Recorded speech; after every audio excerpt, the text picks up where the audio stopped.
생각합니다. 감사합니다.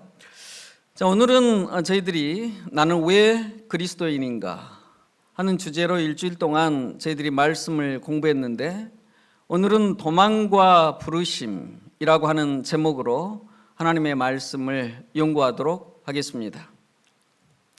오늘 성경 본문은 열왕기상 19장 1절로 18절이고 제 설교는 세 부분으로 되어 있습니다. 엘리야 형편을 보고 도망하다, 엘리야 하나님이 함께 하시다, 엘리야 돌아가다입니다. 열왕기상 19장의 배경을 잠깐 말씀을 드리겠습니다. 엘리야는 구약 성경의 아주 큰 선지자입니다. 엘리야는 아주 위대한 승리를 거두었던 사람입니다. 그렇지만 동시에 하루아침에 도망자 신세가 되었던 사람입니다. 그렇지만 하나님께서 이 엘리야를, 도망하고 있는 엘리야를 어떻게 회복시키시고 그 다음에 그에게 다시 소명과 사명을 주셨는지를 생각해보고 우리가 왜 감동적인 그리스도인으로 살 수밖에 없는지 하는 그 이유를 살펴보도록 하겠습니다. 첫 번째, 엘리야 형편을 보고 도망하다입니다. 열왕기상 19장 2절과 4절까지 보면 다음과 같은 말씀이 기록되어 있습니다. 이세벨이 사자를 엘리야에게 보내어 이르되 내가 내일 이맘때에는 정녕 네 생명으로 저 사람들 중 한 사람의 생명 같게 하리라. 그렇게 하지 아니하면 신들이 내게 벌위의 벌을 내림이 마땅하도다 한지라. 이 말은 이세벨이 한 말인데 제가 여자가 아니라서 좀 날카롭게 읽지를 못했습니다. 여러분께서 상상으로 이세벨이 화가 나서 엘리야에게 이런 무서운 말을 앙칼지게 했다, 그렇게 상상을 해보면 되겠습니다. 이 사건은 엘리야가 갈멜산에서 850명의 바알 선지자와 아세라 신을 섬기는 선지자를 물리친 다음에 있었던 일입니다. 얼마나 위대한 승리입니까? 그런데 이 바알을 신실하게 섬겼던 아합 왕의 아내였던 왕비 이세벨이 아주 분노한 것입니다. 그리고는 엘리야에게 사람을 보냈어요. 네가 내일 이맘때쯤 죽게 될 것이다. 만약 그렇게 되지 않으면 내가 섬기는 신들이 나에게 벌을 내림이 마땅하도다 그랬어요. 그런데 이 말을 듣고 그 위대한 승리를 쟁취했었던 엘리야가 열왕기상 19장 3절과 4절에 보면 저가 이 형편을 보고 일어나 그 생명을 위하여 도망했다 그랬습니다. 그리고는 스스로 광야로 들어가 버렸다 그랬습니다. 여러분, 정말 놀라운 일 아닙니까?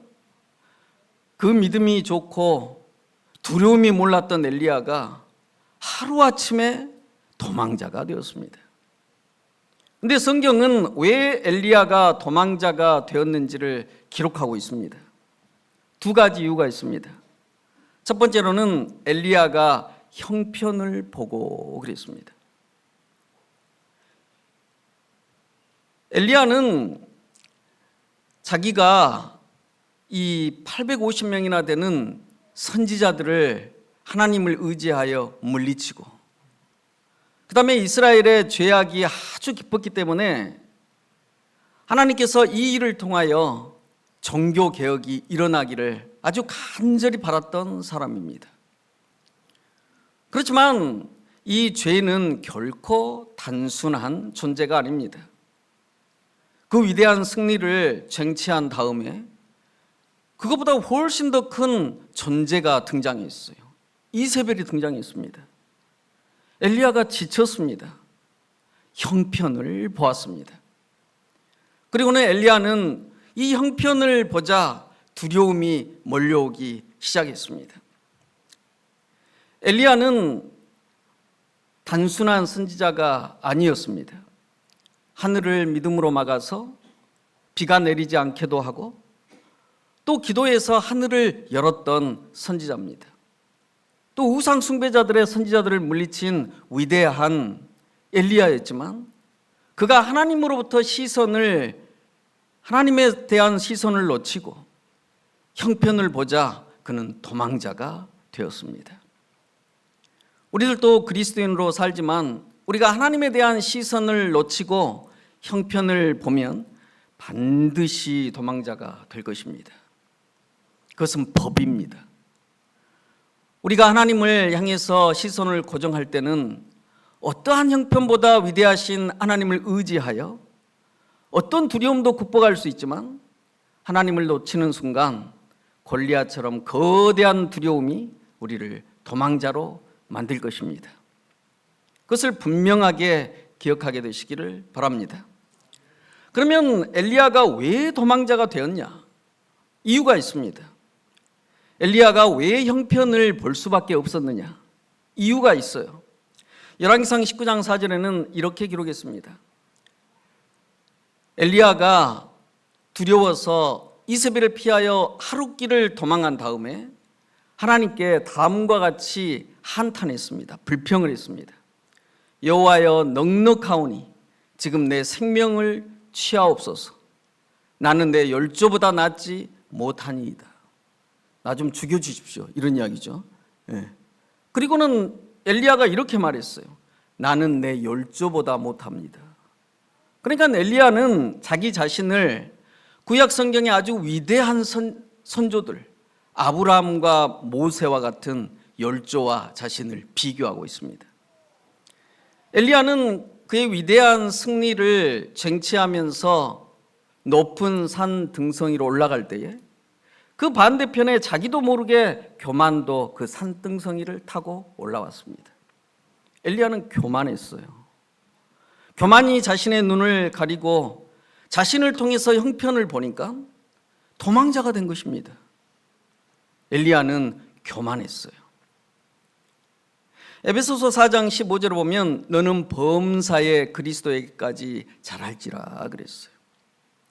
우리가 우리 자신을 그리스도 앞에 세우지 않는 모든 사람들은 교만한 통로를 통해서 형편을 보게 될 것이고 그는 마침내 도망자가 될 것입니다.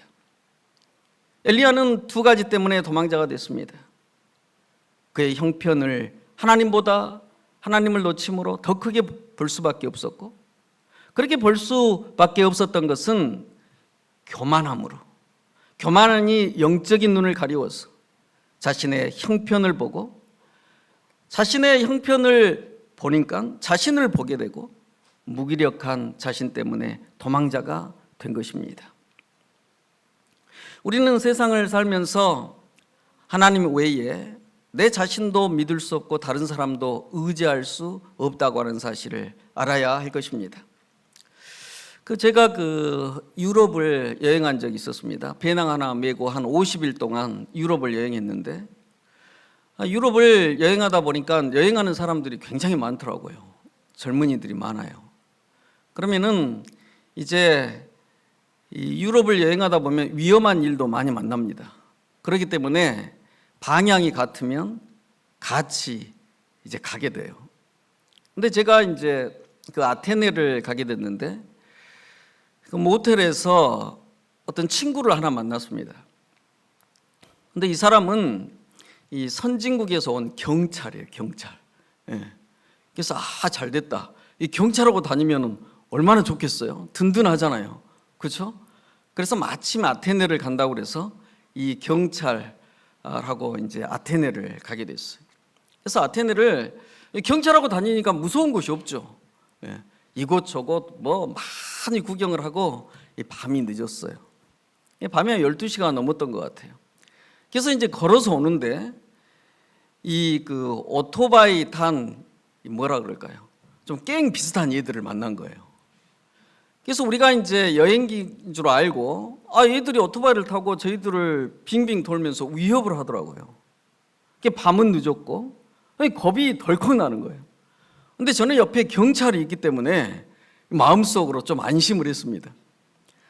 그런데 이 얘들이 계속 저희들을 위협하는 거예요. 근데 어느 순간 누가 빨랐는지는 모르지만 두 사람이 도망을 쳤어요. 저하고 이 친구하고 도망을 쳤어요. 근데 이 경찰이 얼마나 빨리 뛰는지 제가 도대체 잡을 수가 없을 정도로 빨리 도망을 치더라고요.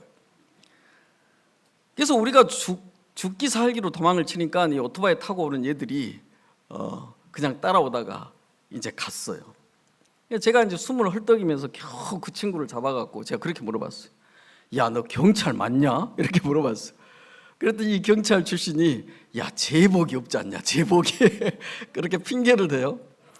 그러면서 속으로 제가 그런 생각이 들었어요. 만약에 이 친구가 내가 신학과생인 줄 알았다면 나에게 할 말이 훨씬 더 많았을 것이다. 그런 생각이 들었어요. 네. 그러면서 제가 드는 생각이 야, 세상에 참 믿을 만한 사람 없구나. 그런 생각이 들었습니다. 여러분, 우리가 세상을 살다 보면 정말 본질적으로 하나님 외에 의지할 분은 아무도 없다고 하는 사실을 깨닫게 될 것입니다. 우리 자신도 온전히 의지할 수 없고 그렇게 믿을 만한 사람이라고 하는 사람을 우리가 의지한다고 할지라도 어느 순간에는 그 사람이 그렇게 연약하고 무기력하고 인생에 해답이 없는 존재라고 하는 사실을 깨닫게 될 것입니다. 그러므로 우리는 항상 하나님을 의지하고 신뢰하고 시선이 하나님으로부터 떨어지지 않도록 늘 노력하시는 성도들이 되시기를 간절히 바랍니다. 그 다음에 두 번째로는 엘리야 하나님이 함께 하시다 부분입니다. 엘리야가 이제 도망자가 되어서 그 엘리야가 살던 이스라엘 땅이 얼마나 더운 곳입니까? 그래서 낮에 부지런히 도망을 치는데 너무 피곤했어요. 그래서 하룻길을 지난 다음에 열왕기상 19장 5절에 보면 로뎀 나무 아래 누워 자더니 그랬습니다. 근데 엘리야가 하나님 저 좀 죽여주십시오. 자네 열조보다 못합니다. 그랬는데 엘리야는 사실 죽을 마음이 없었던 사람입니다. 왜냐하면 이 성경을 보면 로뎀 나무 아래 누워서 잤다 그랬어요. 로뎀 나무는 이렇게 잎사귀가 무성한 나무입니다. 죽으려면 떼약볕에 누워 있으면 죽을 텐데 어디에서 잤어요? 로뎀 나무 그늘 아래서 잤어요. 그러니까 죽을 마음이 전혀 없는 선지자예요. 이 선지자는. 그런데 여러분, 이 로뎀 나무 아래에 자는 엘리야의 모습을 보면 하나님의 세심한 배려를 우리가 볼 수 있는 것입니다. 하나님께서는 나무만 만들지 않으시고 그늘까지 만드신 분이십니다. 그래서 하나님께서는 이 피곤에 지친 엘리야가 로뎀 나무 그늘 아래서 자도록 그늘을 제공하시는 분이십니다. 여러분, 우리가 그런 차원에서 세상을 보면 세상에 하나님의 사랑이 꽉 차 있는 것을 발견할 수 있을 것입니다. 하나님께서는 나무만 만들지 않으시고 아주 세심하게 피곤에 지친 사람들을 위해서 그늘을 제공하신 사랑이 넉넉하신 하나님인 것을 여러분들 잊지 말게 되시기를 간절히 바랍니다. 엘리야는 도망자가 되었기 때문에 정말 배가 고팠죠. 그런데 성경은 다음과 같이 기록하고 있습니다. 천사가 어루만지며 이르되 일어나서 먹으라 하는지라. 번즉 머리맡에 숯불에 구운 떡과 한 병 물이 있더라. 이에 먹고 마시고 다시 누웠더니 그랬어요. 엘리야가 잠을 많이 잤는데 천사가 일어나서 떡을 먹이고 물을 먹인 다음에 엘리야는 또 다시 누워서 잤다 그랬어요. 여러분, 저희들이 인생을 살다 보면 일이 아무리 많아도 그것이 기쁘고 즐거우면 힘이 들지 않습니다. 그런데 일이 아무리 적어도 스트레스가 많으면 계속 피곤해요. 여러분들 그렇지 않습니까? 저는 그러던데요. 엘리야는 스트레스가 만땅이었어요. 도망자가 되었어요. 자도 피곤한 것입니다. 근데 하나님께서는 엘리야를 먹이시고 열왕기상 19장 7절에 보면 다음과 같이 또 하셨다고 말씀하고 있습니다. 여호와의 사자가 또다시 와서 어루만지며 이르되 일어나서 먹으라. 네가 길을 이기지 못할까 하노라 하는지라. 여러분, 이 말씀은 정말 사랑과 자비가 넘치는 말씀이에요. 하나님께서 천사를 보내셔서 떡을 먹이고 물을 마시는데 떡을 먹이고 물을 마시는 이유가 어떤 이유예요? 어떤 이유예요? 먹으면서 도망가라는 뜻이에요. 이 말씀이. 네가 길을 이기지 못할까 내가 염려가 된다. 먹으면서 도망가라는 뜻이에요. 하나님의 자비를 알 수 있죠. 하나님이 얼마나 놀라운 사랑을 가지고 엘리야와 동행하는지를 우리가 알게 되는 것입니다. 하나님께서는 위대한 승리를 쟁취하고 있었던 엘리야와도 함께 계셨지만 도망자로 하나님의 얼굴을 먹칠하고 있는 엘리야와도 함께 계시는 분이신 것입니다. 사실 엘리야가 도망하는 사건은 우주적인 차원에서 보면 하나님의 영광에 먹칠을 하는 그런 사건입니다. 이스라엘 백성들도 혼란에 빠지는 사건이에요. 이세벨과 그를 추종하는 거짓 선지자들이 얼마나 크게 웃었겠습니까? 그럼에도 불구하고 하나님께서는 엘리야와 함께 도망길을 같이 가시는 하나님이십니다. 네가 길을 이기지 못할까 하노라 말씀하셨어요. 여러분, 엘리야가 이렇게 도망하는데 정말 놀라운 사실을 우리가 알 수 있어요. 엘리야가 그리스도인입니다. 하나님을 모르는 사람이 아니에요. 근데 도망하면서 한 번도 기도했다고 하는 기록이 없어요. 그걸 보면.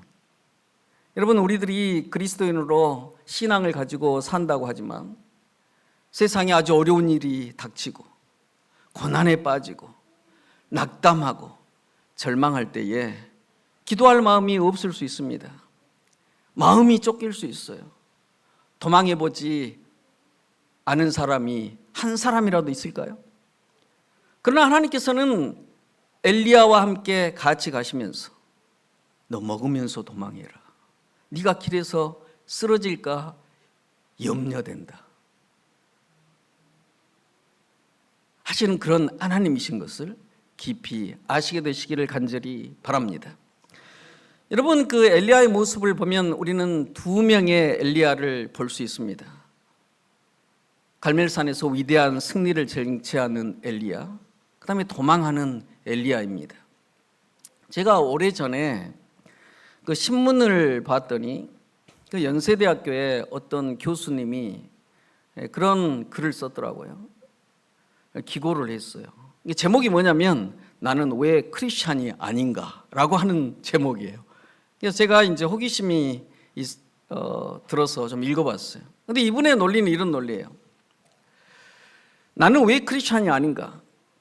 예수 그리스도께서 우리 마음에 들어오셔서 나를 죽이시고 예수 그리스도께서 내 마음에 사신다면 그러면 나는 누구인가? 내가 없어지는 그런 상태를 나는 원치 않으니 나는 그리스도인이 될 수 없다. 그렇게 썼어요. 근데 그 교수님은 하나님을 너무 모르기 때문에 그러는 것입니다. 사실 우리에게는 두 개의 나가 있습니다. 하나님께 시선을 고정해서 하나님의 아들, 딸로 사는 내가 있고 하나님을 전혀 모르거나 하나님에게서부터 시선을 놓친 도망자가 될 수밖에 없는 내가 있는 것입니다. 그래서 우리가 예수 그리스도 안에 있으면 새로운 자아로, 새로운 경험으로, 새로운 언어를 배우고 새로운 문화를 배우고 운명이 전혀 다른 사람들로 새로 태어나서 성장해 가는 것입니다. 지금 엘리야는 두 개의 나가 우리 안에 살고 있는 그리스도인의 삶을 적나라하게 보여주는 것입니다. 열왕기상 19장 8절을 보면 다음과 같이 기록했습니다. 이에 일어나 먹고 마시고 그 식물의 힘을 의지하여 40주 40야를 행하여 하나님의 산 호렙에 이르니라. 많이도 도망쳤어요. 그죠? 몇 일을 도망쳤어요? 40일을 도망쳤어요. 40일을. 그런데 40일을 어떻게 도망쳤느냐? 하나님께서 주시는 식물의 힘을 의지하여 40주야를 도망쳤습니다. 여러분, 우리가 그리스도인의 삶을 살면서 때로는 하나님의 영광을 가리고 절망하고 도망자처럼 하나님을 의지하지 못하고 산다고 할지라도 우리에게 먹을 것을 주시고 입을 옷을 주시고 전부 다 하나님의 은혜로 사는 거예요, 사실은. 그렇습니까? 하나님의 은혜를 의지하면서 도망자로 사는 사람들이, 그리스도인들이 참 많은 것이에요. 하나님의 은혜를 잊어버리면서 사는 사람들이 참 많아요. 그럼에도 불구하고 하나님께서는 엘리야를 하나님의 산 호렙에 이르게 하셨다 그랬습니다. 여러분, 이 말씀은 참 은혜로운 말씀이에요. 엘리야는 갈 바를 알지 못하고 도망하고 있다고 생각했지만 하나님께서는 그분의 놀라우신 섭리로 호렙으로 엘리야를 인도하셨습니다. 그 신의 산이에요. 모세가 하나님을 만났던 산이에요. 떨기나무 속에서 나타나신 하나님, 그리고는 모세에게 신발을 벗으라고 말씀하셨던 하나님을 만난 산이 호렙산입니다. 모세가 자신의 모든 육체를 얹어서 신고 다니는 신발, 그 신발을 벗게 한 산이 호렙산입니다. 우리 인생 모든 것을 내려놓도록 말씀하신 곳이 호렙산이에요. 하나님께서는 가장 겸비한 모습으로, 사람 눈에 정말 하찮은 떨기나무의 겸비한 모습으로 나타나신 하나님으로 겸비를 가르쳐 주시기 위하여 엘리야를 하나님의 산 호렙으로 이끄셨습니다. 그리고 언약을 기억하도록 호렙에 이끄셨습니다. 이 신의 산 호렙은 우리들의 인생을 살면서 성전과 같은 곳입니다. 성전의 중심이 예수 그리스도시죠. 하나님께서는 엘리야를 이끄셔서 성전과 같은 신의 산으로 인도하셨습니다.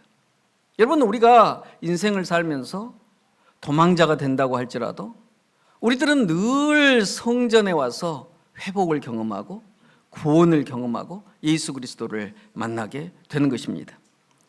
마침내 하나님께서는 우리를 늘 성전으로 인도하십니다. 여러분, 제가 그 일선 목회를 한 7년을 하고 영어 학원으로 부름을 받고 들어왔는데 7년 목회를 하는 중에 이런 경험이 있었어요. 제가 그 신텐이라고 하는 곳에서 목회를 하고 있었을 때 그 교회에 어떤 집사님이 계셨어요. 근데 제가 부임한 지 얼마 되지 않았기 때문에 그 집사님을 잘 몰랐습니다. 그런데 어느 날 이제 교회 창문으로 이렇게 보니까 교회 집사님이 거기에 앉아서 기도를 하고 계셔요. 그래서 이 주중에도 교회 와서 기도하시는 집사님이 계시는구나, 그렇게 생각을 했어요. 그런데 제가 부임하고 한 2주나 3주밖에 안 됐을 거예요. 교회에서 제가 설교를 하면서 이렇게 보니까 그 집사님이 설교를 막 시작했는데 들어오셨어요. 근데 이렇게 보니까 이 집사님 얼굴 눈이 한쪽이 멍이 들었더라고요. 멍이 들었어요. 그래서 저 집사님 왜 오른쪽 눈에 멍이 들었을까 좀 궁금했어요. 그리고는 설교가 끝나자마자 바로 또 이렇게 가시더라고요. 근데 보니까는 늘 그러시면서 신앙을 하시는 분이셨어요. 근데 얼마 지나지 않아서 제가 이제 알게 됐습니다. 이 남편이 교회를 못 가게 하는 거예요. 근데 이 남편이 얼마나 폭력적인지 그렇게 두들겨 패요, 아내가 교회 가는 걸. 그래서 아내가 교회 가는 안식일이 되면 안식일에 맞춰서 뭐 모내기를 한다든가 추수를 한다든가 꼭 그렇게 사람을 괴롭혀요. 그래서 그래서 이제 그날도 이제 맞고 오신 거죠. 근데 나중에 알게 됐는데 이 집사님이 한 번은 교회를 갔다 왔더니 이 성경책을 다 찢어갖고 그 시골에 가면은 이런 똥통 있잖아, 밖에 이 분뇨를 모아놓은데 거기다가 성경책을 찢어갖고 던져놨더래요. 그러니까 정말 그 하나님을 두려워하지 않는 그런 아주 사람이죠. 그런 아주 무지하신 분이에요. 집에 가보면은 아주 그냥 뭐예요? 절에 가면 어디 가면은 무당 찾아가 뭐 주는 거 있잖아요. 그 뭐예요? 부적이 아주 집에 가득 있어요. 그래서 그렇게 아주 힘들게 이렇게 신앙을 하시는 분이신데 이분은 어려운 일 있으면 늘 교회에 와서 기도를 하시는 그런 분이에요. 근데 이제 그렇게 신앙을 하셨는데 어느 정도 시간이 지난 다음에 교회에 제가 앉아 있는데 경운기 소리가 들리더라고요. 그래서 밖에 나가 보니까 이분의 남편이 오셨어요. 근데 이 남편이 아주 좀 성격이 괴팍하거든요. 근데 쌀을 한 가마니 싣고 오셨더라고요. 그러면 쌀을 어깨에 쥐고 사택을 들어오셨어요. 그래서 여기 전도사요 그래요. 제가 그렇다 그러니까 쌀을 가지고 오셔서 제가 좀 의아했어요. 근데 이분이 그런 말씀을 하시는 것입니다. 이분이 앉아서 저한테 이야기를 하는데, 이분이 그렇게 아내를 핍박했는데 한 번은 자기가 너무너무 아팠다는 거예요. 예. 정말 너무너무 아파갖고 끙끙 앓고 있는데 이 아내가 새벽에 머리맡에서 기도를 하는 거예요. 예. 뭐라 기도를 하냐면 이렇게 기도를 하는 거예요. 자기가 이제 잠이 들은 줄 알고 아내가 무릎 꿇고 기도하는데 이렇게 기도를 하더라는 거예요. 하나님, 저희 남편 참 불쌍한 사람입니다. 아이들 키우고 가정을 이끄는데 얼마나 고생이 많습니까? 그건 또 사실이잖아요. 그러죠? 예. 그래서 그걸 듣고 있는데, 이 하나님, 저희 남편이 하나님을 몰라서 그러지 천성은 참 착한 사람입니다. 이 사람 용서해 주십시오. 그렇게 기도를 하고 있는 거예요. 이 남편이 듣고 있으니까 정말 기가 막힌 거죠. 자기도 모르게 눈물이 나더래요. 그러면 속으로 이런 생각이 들더래요. 야, 내 마누라가 교회를 안 다니는 것보다는 다니는 게 훨씬 낫겠다. 그런 생각이 들더래요. 그 다음부터는 이분이 핍박을 하지 않고 결심을 했대요. 내가 이 교회의 점심은 내가 책임진다. 그럼 그 다음부터는 교회에 점심을 내기 위해서 쌀을 가지고 오신 거예요. 이 집사님이 교회에서 모든 인생의 문제를 해결하고 사시는 것입니다. 우리가 알지는 못하지만 하나님께서 그분이 얼마나 도망자의 심정으로 살았겠습니까? 그렇지 않아요? 마음이 얼마나 쫓기겠어요.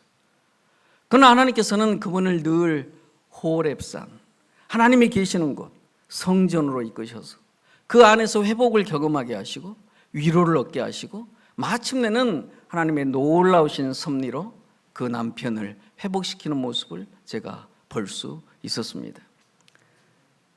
여러분, 교회에 있으면 홀로 신앙하시는 분들이 얼마나 많습니까? 말을 할 수가 없죠, 다른 교인들에게.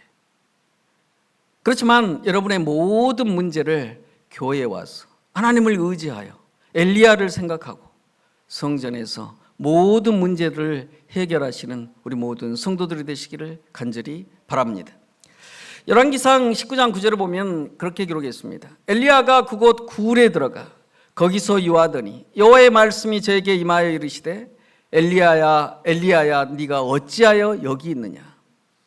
여기 보면 엘리야가 호렙산에 도착했지만 엘리야는 굴에 들어갔습니다. 여러분, 하나님을 시선에서 놓치고 도망자가 되는 모든 사람들, 두려움으로 말미암아 마지막 결국에 이르는 것은 다 굴에 들어가는 결론을 얻게 되는 것입니다. 절망의 굴에 이르게 돼요. 불신의 굴에 이르게 돼요. 소망이 없는 굴에 이르게 되는 것입니다. 엘리야는 굴에 들어갔습니다. 그런데 하나님께서는 그때까지 아무 말씀하시지 않다가 굴에 들어가 있는 엘리야를 부르셔서 물으셨습니다. 네가 어찌하여 여기 있느냐 물으셨습니다.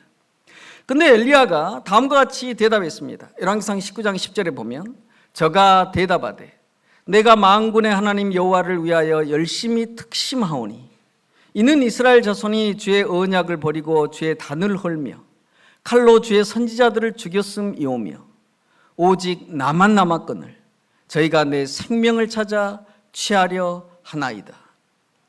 여러분, 엘리야는 도망자이지만 그가 왜 도망자가 됐는지를 아직도 모르고 있어요. 이 말씀을 보면 제가 빨간 색깔을 칠해놨는데 어떤 단어가 가장 많이 등장해요?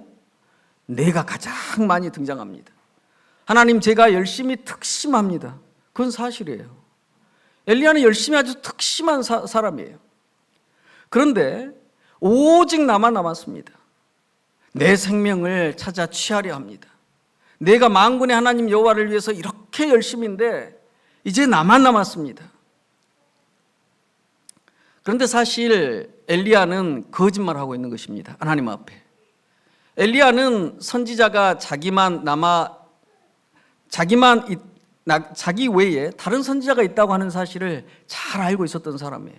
왜냐하면 열왕기상 18장 3절로 4절을 보면 이 오바댜라고 하는 선지자가 등장합니다. 근데 오바댜는 아합 왕 이세벨이 무서워서 좀 소심한 선지자예요. 그런데 열왕기상 18장 3절로 4절을 보면 오바댜는 크게 여호와를 경외하는 자라. 저가 선지자 100인을 50인씩 나누어서 굴에다가 숨겨 주었습니다. 근데 오바댜가 엘리야를 만났는데 엘리야는 오바댜를 선지자 취급을 안 하는 거예요. 자기는 갈멜산에서 하나님을 위해서 싸우는데 오바댜는 선지자들을 굴에다 숨겨놓고 살고 있다는 거예요. 오바댜를 선지자로 생각을 안 해요. 근데 엘리야는 뭐라고 그랬어요?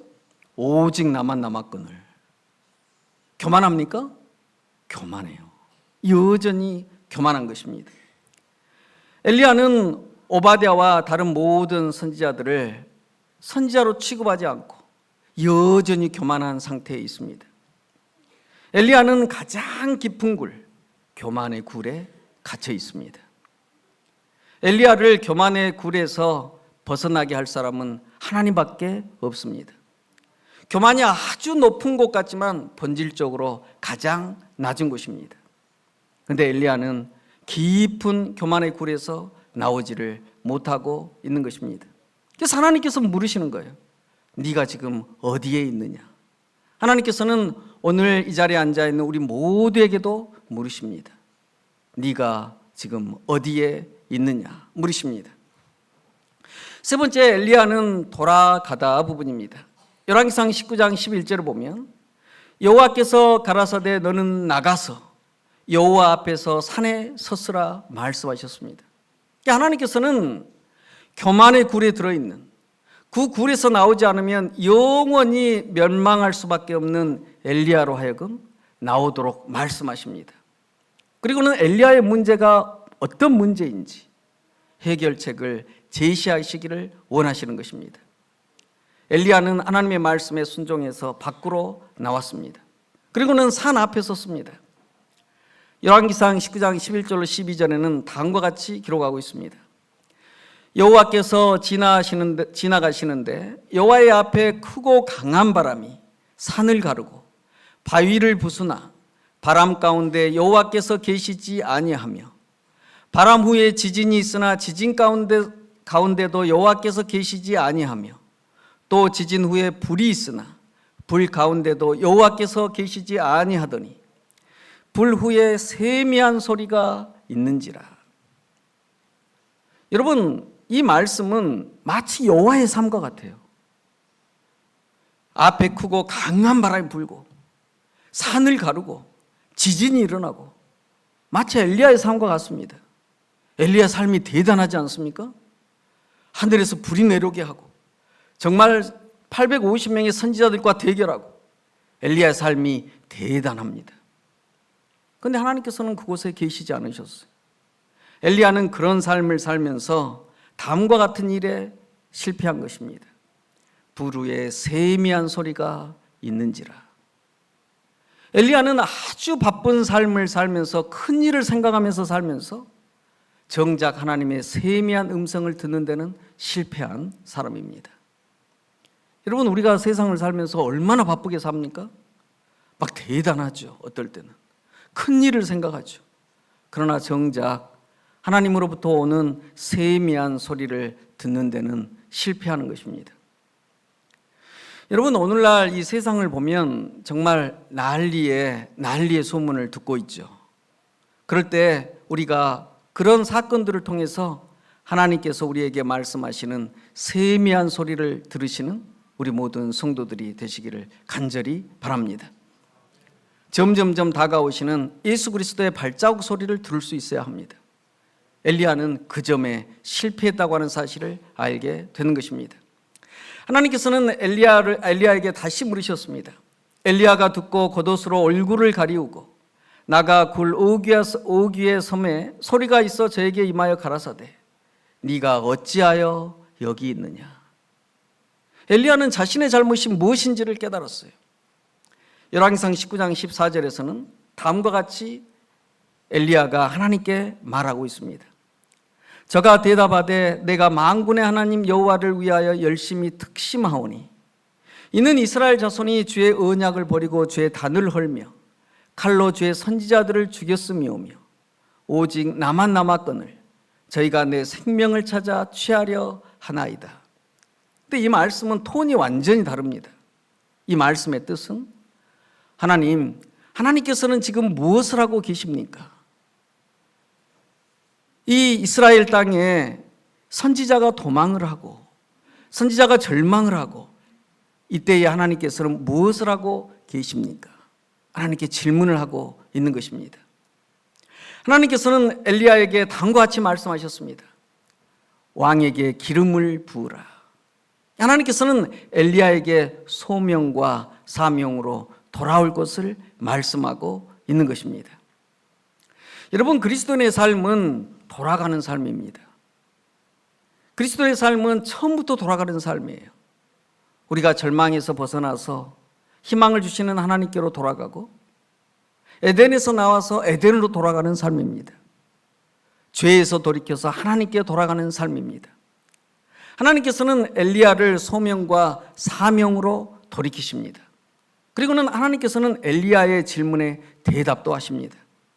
열왕기상 19장 18절에 보면 내가 이스라엘 가운데 7,000인을 남기리니 다 무릎을 바알에게 꿇지 아니하고 다 그 입을 바알에게 맞추지 아니한 자니라.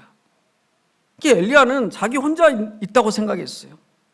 그러나 하나님께서는 자신이 무슨 일을 하고 계신지 잘 아시는 분이십니다. 하나님께서는 엘리야가 보지 못했지만 7,000인이나 되는 신실한 선지자들이 어둠 속에서 빛을 발하도록 그분의 일을 하고 계시는 분이십니다. 여러분, 오늘날 우리의 세상을 보면 정말 믿는 사람이 없는 것 같고 복음이 힘을 잃은 것 같고 그렇게 생각할 수 있어요. 그러나 그것은 우리가 영안이 열려서 볼 수만 있다면 하나님께서 7,000인이나 되는 하나님의 백성들을 준비하고 계시다고 하는 사실을 우리가 알 수 있을 것입니다. 문제는 우리 자신입니다. 우리가 하나님을 전적으로 의지하여 하나님께서 하시는 일에 대하여 의심하지 않고 우리가 세미한 하나님의 음성을 듣고 하나님께 돌아가는 모든 성도들이 되시기를 간절히 바랍니다. 여러분, 이 사건은 3,500년 전의 사건이지만 그것은 여전히 우리 시대에도 일어나는 사건입니다. 제가 짧게 이야기 하나 하고 마치도록 하겠습니다. 여러분, 이 책은 말틴 루터 킹이 쓴 책이에요. 나에게는 꿈이 있습니다. 근데 그 말틴 루터 킹 잘 아시죠? 이분이 흑인 인권 운동을 했는데 이분이 아주 목사님이시죠. 근데 이 흑인 인권 운동을 할 때에 굉장히 핍박을 많이 받았어요. 그래도 그 흑인 인권 운동을 열심히 하는데 이분의 책에 이런 경험을 한 것이 기록되어 있습니다. 항의 운동의 시작과 함께 우리 집에는 협박 전화와 협박 편지가 쇄도했다. 여러 주가 지나가면서 나는 그런 협박의 대부분이 허튼 장난이 아니라 진지한 것임을 깨닫게 되었다. 여러분, 계속 이런 협박이 반복되면 무서울까요? 안 무서울까요? 안 무서울 수가 없죠. 그렇죠? 예, 무섭습니다. 1월 하순 어느 날 밤의 일이었다. 전화가 한 통 걸려왔어요. 검둥아, 잘 들어. 네 놈 때문에 우리는 원하는 것을 몽땅 빼앗겼어. 다음 주가 되기 전에 내 놈은 몽고메리에 온 것을 후회하게 될 거다. 이 전화를 받은 다음에 당장의 두려움이 온몸으로 퍼져나가서 옴짝달짝 할 수가 없었다. 엄청난 공포에 사로잡혔다. 그 전에도 여러 협박 전화를 받았지만 그날 밤에는 엄청난 공포와 두려움에 사로잡혔습니다. 그리고는 책에 이렇게 썼습니다. 이제 그만 이 일에서 손을 떼야겠다. 비겁하다는 소리를 듣지 않고 이 일에서 빠져나갈 수 있는 방법이 없을까 궁리하기 시작했다. 딸과 아내 얼굴이 떠올랐다. 그리고는 마음속에 이렇게 생각한 것입니다. 어쩔 수 없다. 이제는 더 이상 이 일을 계속할 수 없다. 그 순간에 나란 존재는 나약한 인간일 뿐이었다. 그 전에는 늘 하나님을 의지하여서 열심히 응권 운동을 했지만 갑자기 하나님으로부터 시선이 떨어지자 두려움이 골리앗처럼 큰 거인으로 몰려온 것입니다. 그때 머릿속에서 어떤 목소리가 들려왔다. 지금은 아버지도 어머니도 도움을 주실 수 없는 때다. 여러분, 우리는 마침내 어떤 사람도 우리에게 도움을 줄 수 없다고 하는 사실을 깨닫는 때가 올 것입니다. 지금이야말로 아버지가 말씀하셨듯이 길이 없는 곳에서 길을 만드시는 주님의 힘에 의지할 때다. 나는 머리를 움켜쥐고 부엌 식탁에 엎드린 채 소리 높여 기도를 올렸다. 그날 드렸던 기도는 지금도 기억에 생생히 남아있다. 이런 기도를 드렸습니다. 주님, 지금 저는 나약해져 있습니다. 용기를 잃고 비틀거리고 있습니다. 두려움에 떨고 있습니다. 저의 나약하고 용기를 잃은 모습을 보면 많은 사람들이 약해질 것입니다. 제 몸에서 모든 기운이 빠져나가서 저에게는 아무 능력도 남아있지 않습니다. 지금 저는 저 혼자서는 도저히 버틸 수 없는 지점에 도달한 것 같습니다. 그렇기 때문에 도망자가 되는 거예요. 그렇기 때문에 엘리야와 같은 것입니다. 우리가 늘상 경험할 수 있는 도망자의 심정을 많은 그리스도인들도 경험했습니다. 그때였다. 머릿속에서 조용히 확신에 찬 목소리가 들려오는 것 같았다. 마틴 루터, 정의를 위해 일어서라. 평등을 위해 일어서라. 진리를 위해 일어서라. 보라, 세상이 끝나는 그날까지 내가 너와 함께 있을 것이다. 그 음성을 들은 거예요. 나는 난생 처음으로 주님이 내 곁에 임하신 것을 경험했다. 결코 너를 혼자 내버려 두지 않을 테니 싸움을 계속하라는 주님의 목소리를 들은 순간 불안과 의심은 눈 녹듯이 사라져 버렸다. 어떤 일이 닥쳐온다 하더라도 의연히 나설 용기가 생긴 것이다. 마틴 루터가 엘리야와 똑같은 경험을 이렇게 한 것입니다. 사랑하는 성도 여러분, 성경에 보면 엘리야도 도망자였고 모세도 도망자였습니다. 우리가 이 세상에서 힘든 일 때문에 마음이 조급하고 때로는 도망자가 된다고 할지라도 결코 낙심하지 마십시오. 왜냐하면 엘리야와 함께 계셨던 하나님께서 우리를 지키시고 우리와 끝까지 함께 계시기 때문입니다. 하나님께서는 연약하고 나약하고 쓰러졌던 엘리야를 죽음을 맛보지 않고 천국으로 불러들이셨습니다. 모세가 도망자였지만, 그런 연약한 실수들을 했지만 모세가 죽었지만 부활시키셔서 하늘로 인도하신 메시지를 저희들에게 주셨습니다. 우리 사랑하는 성도들이 신앙생활하면서 때로는 나약하고 힘들고 내 자신을 보면 내가 정말 천국에 갈 수 있을까?